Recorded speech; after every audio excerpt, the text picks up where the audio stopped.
श्री स्वामी समर्थ. आषाढ महिन्यामध्ये येणाऱ्या पौर्णिमेचं आगळं वेगळं महत्त्व असतं. कारण श्री स्वामी समर्थ सेवा मार्ग हा गुरु शिष्य परंपरा अर्थातच गुरुच्या सेवेचा हा मार्ग आहे आणि अनुभव आणि अनुभूतीचा मार्ग आहे. पण गुरु गुरु म्हणजे आपल्या आयुष्यातील महत्त्वाचं म्हणजे महत्त्व काय किंवा गुरु कसा करावा, कोण असावा, तर थोडक्यात त्याविषयी आजचा व्हिडिओ.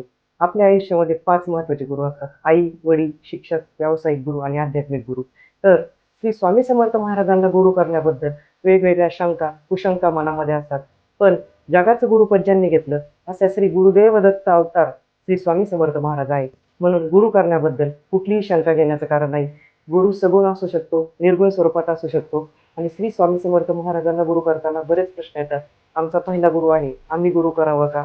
नक्कीच करावा. येणाऱ्या गुरुपौर्णिमेला जवळच्या श्री स्वामी समर्थ सेवा केंद्रामध्ये मठामध्ये जाऊन आपण नारळ खडी साखर ठेवून विनंती करू शकता की महाराज माझे गुरुपद द्या आणि इथून पुढं या शिष्याच्या आयुष्यातील सुखदुःख तुम्ही सांभाळा आणि पुढच्या गुरुपौर्णिमेपर्यंत माझा योगक्षेम चालवा. श्री स्वामी समर्थ.